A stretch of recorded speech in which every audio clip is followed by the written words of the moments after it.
Bismillahirrahmanirrahim. Assalamualaikum warahmatullahi wabarakatuh. Alhamdulillahirabbil alamin. Wassalatu wassalamu ala Rasulillah wa ala alihi sahbihi ajma'in.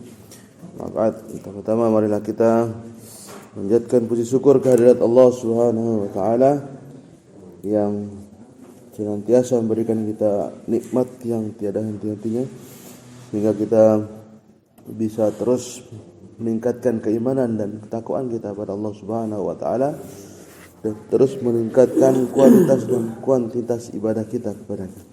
Salawat dan salam kita aturkan kepada Nabi besar Muhammad sallallahu alaihi wasallam, pada para sahabatnya, keluarganya, para ulama dan para pengikut beliau hingga akhir zaman. Marilah kita buka dengan sama-sama melafazkan al-basmalah. Bismillahirrahmanirrahim.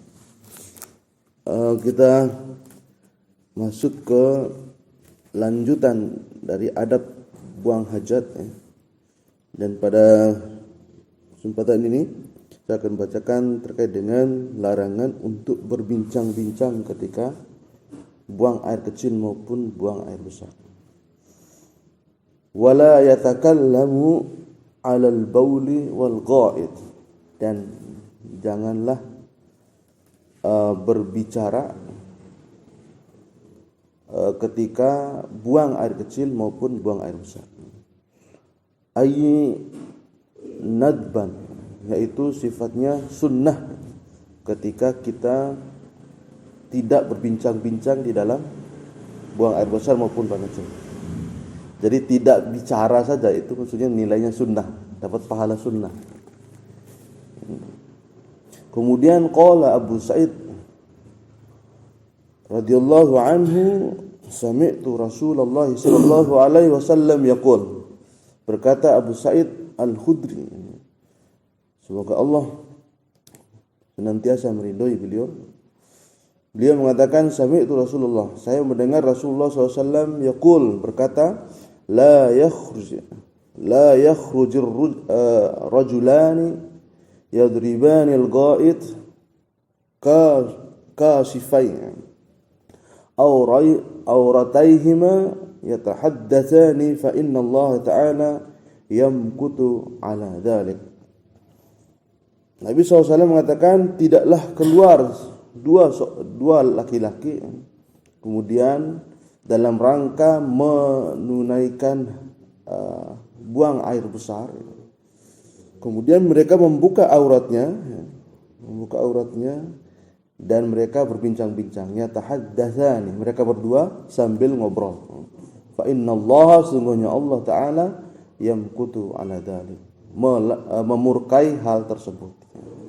Ini sebagai dalil larangan kita berbicara-bicara ketika buang air besar maupun buang air kecil. Rawahu Abu Daud, dan diriwayatkan oleh Imam Abu Daud. Nama kitab Abu Daud namanya Sunan Abu Daud, riwayat Abu Daud. Dan dikatakan di sini oleh sebagian ulama bahwa hadis ini dhaif. Tapi kitab Sunan Abu Daud ini pernah ditanyakan oleh ulama-ulama yang ada di Mekah waktu itu, ketika Imam Abu Daud masih hidup. Dan di sana ada keterangan-keterangan yang tidak disebutkan rawinya, rijalul hadisnya. Ketika ditanya, wahai Imam, apakah hadis yang tidak engkau sebutkan tentang riwayat-riwayat ini bisa dipakai apa enggak? Bisa, katanya, hadisnya hasan. Dan ini banyak yang di hadis-hadis yang gini yang didhaifkan oleh bagian para ulama. Tapi kalau saya pribadi, yang namanya kitabnya hadis-hadis ini insya Allah bisa dipakai semua, walaupun statusnya dhaif, bisa masuk ke fadilah amal. Wal maktu asaddul baghd, dimurkai itu lebih keras daripada dimarahi. Nah, gitu ya. Dalam hadis ini dimurkai itu lebih keras larangannya daripada dikata-kata dimarahi. Wal hadis makruh. Maksudnya hadis ini menjelaskan kemakruhan dari berkata-kata dalam buang air besar maupun buang air kecil. Ini maksudnya hadis itu. Sifatnya makruh, dimakruhkan untuk berbicara. Tapi yang namanya makruh namanya dimurkai oleh Allah Subhanahu wa taala. Ini katanya dimurkai, yamkutullah ala dzalik. Itu artinya dimurkai. Apa sih maksudnya kalau seandainya Allah itu murkai, kemudian Allah melaknat, malaikat melaknat, apa efeknya terburuk bagi kita?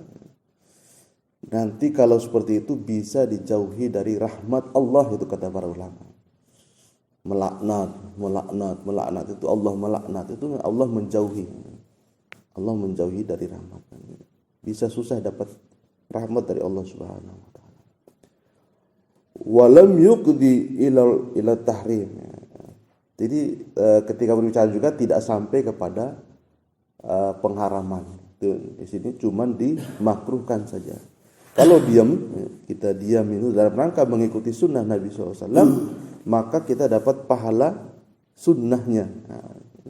Pahala sunnahnya. Kalau berbicara kita dimakruhkan. Tidak sampai walam yuqdi ila tahrim, tidak sampai kepada pengharaman. Kama fi qaulihi, seperti yang dikatakan dalam sabda Nabi SAW, abghadul halali ila Allah Ta'ala at-talaq. Sesuatu yang halal tapi dimurkai oleh Allah Subhanahu wa taala, yaitu perceraian. Perceraian itu sesuatu yang dibolehkan tapi itu dimurkai oleh Allah Subhanahu wa taala adalah talak. Perceraian. Jadi tidak boleh kita bercerai tapi tanpa alasan misalnya itu, tidak ada alasan apa-apa kita cerai, itu dimurkai oleh Allah Subhanahu wa taala. Tapi tidak sampai pengharaman. Wa fi ma'nal kalam, dalam makna yang disesuaikan, sesuai makna perkataan tadi, bisa juga kita dilarang raddus salam, menjawab salam ketika buang air besar atau buang air kecil. Jadi kita walaupun lagi di salam, kita lagi dalam kamar mandi, ya tidak usah dijawab. Nanti jawabnya seperti sunnah Nabi, ketika selesai buang hajat keluar kamar mandi baru salam. Wa tasmiyatul atis, yaitu mendoakan orang yang sedang bersin. Nah, kita dengar orang lagi kamar mandi, ada saudara atau istri kita lagi bersin, kemudian dia mengucapkan alhamdulillah, kan tugas kita wajib menjawab itu. Alhamdulillah, yarhamukillah, misalkan untuk istri kita. Semoga engkau dirahmati oleh Allah Taala. Itu tidak dibolehkan juga menjawab itu, walaupun sifatnya wajib menjawab. Kalau teman kita, saudara kita dengar saudara kita itu lagi bersin, itu hukumnya dia mengucapkan alhamdulillah, maka kita wajib menjawab yarhamukallah. Kalau untuk yang laki-laki yarhamukallah, yang perempuan yarhamukillah. Kalau untuk perempuan kita doakan perempuan, ka sama ki diganti. Jadi kalau kita dengar saudara kita, seperti kisahnya Imam Abu Daud itu ya, ketika lewati kapal nyebrang laut, nyebrang sungai, kemudian kapalnya sudah jalan, tapi beliau dengar ada orang lagi bersin di pinggir sungai.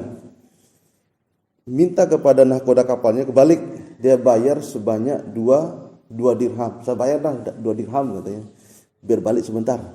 Mau dia balik. Kemudian Abu Daud mengucapkan yarhamukallah, biar didengar sama orang itu. Kemudian orang-orang itu bingung, ini ngapain orang ini mengucapin. Abu Daud sampai rela bayar 2 dirham demi menjawab ya yarhamukallah, mendoakan saudaranya lagi bersin. Dan pada singkat cerita, orang-orang itu di kapal pada tidur semua.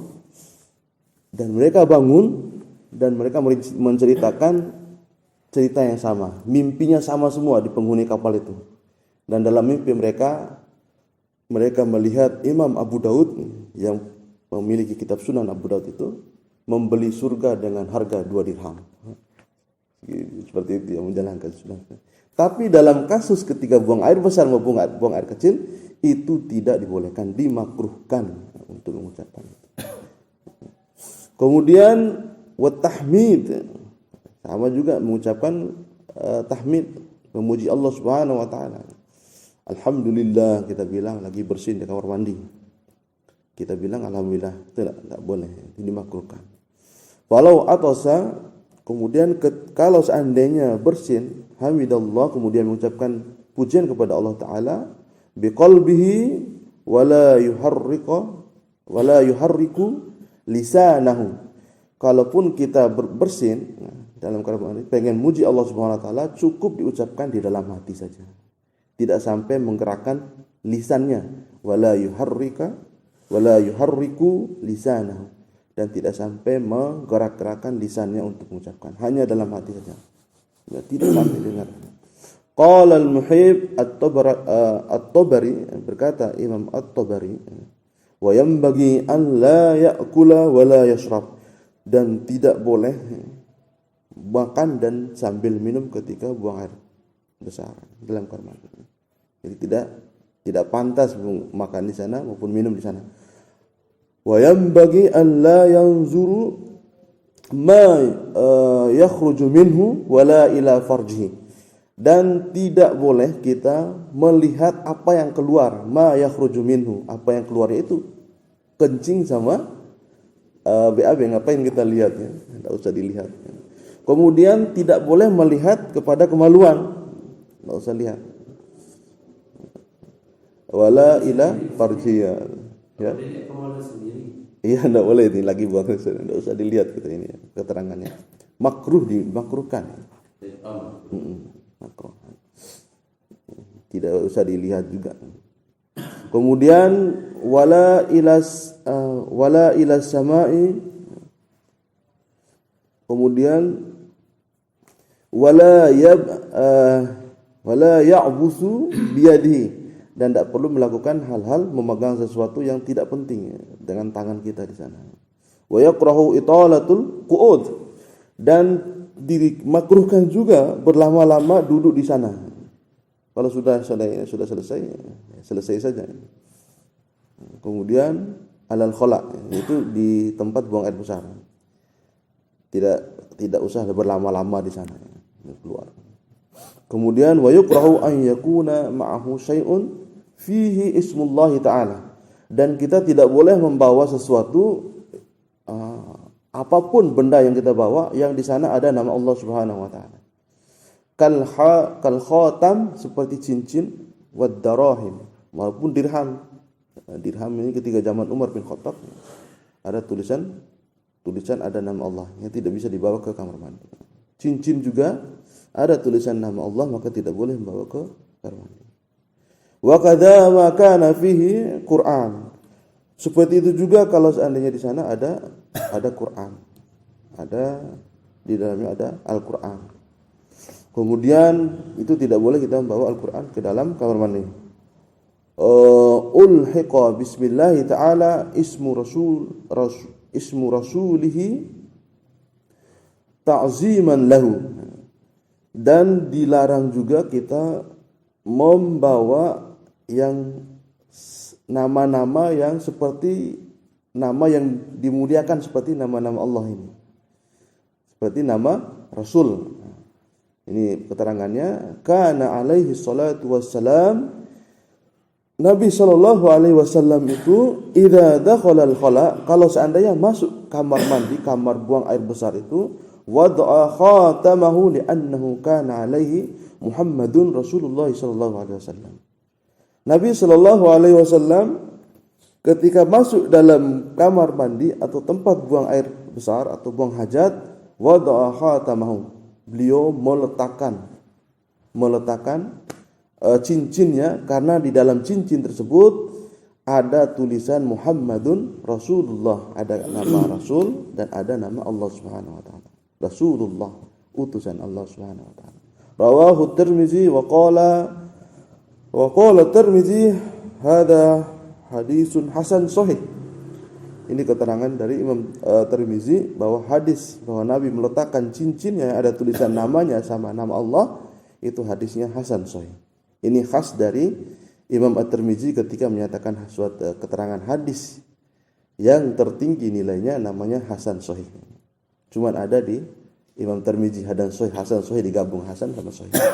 Wa qala al-Hakim, dan berkata Imam Al-Hakim, huwa ala surti syaikhain. Ini sesuai dengan syarat hadis ini, sesuai dengan syarat syaikhain, yaitu Imam Bukhari dan Muslim. Wa'lam anna kulla ismin mu'azzimun mulhaqun bima dzakarna fi naj'i. Ketahuilah bahwa sesungguhnya setiap nama, semua nama yang diagungkan oleh kita, nama-nama mulhaq, disamakan bima dzakarna, seperti yang disebutkan tadi, fi naj'i, untuk dilepaskan. Sarha bihi Imam Al-Haramain. Ini dijelaskan oleh Imam Al-Haramain. Imam Al-Haramain itu nama Imam Az-Zuwaini, wa tabi'ahu Ibnu Rif'ah, dan ikuti oleh Imam Ibnu Rif'ah. Fayadkhulu fihi asma'u jami'ir rusul wal anbiya alaihim salatu wassalam. Termasuk nama-nama di sana yang dimuliakan adalah nama para rasul dan nama para nabi. Jadi itu kita larangan kita untuk membawa alat-alat seperti itu. Dan ini masih banyak mungkin kita melakukan hal seperti ini. Apalagi di baju-baju ada tulisan Allah, tulisan Muhammad. Makanya dianjurkan agar baju-baju cukup menulis ini. Nanti tidak bisa dipakai masuk ke WC nanti. Ada. Kalau HP kemudian ada Al-Qur'an. Nah, itu harus dimatikan dulu kalau ada HP itu. Kalau lagi dibuka dimatikan.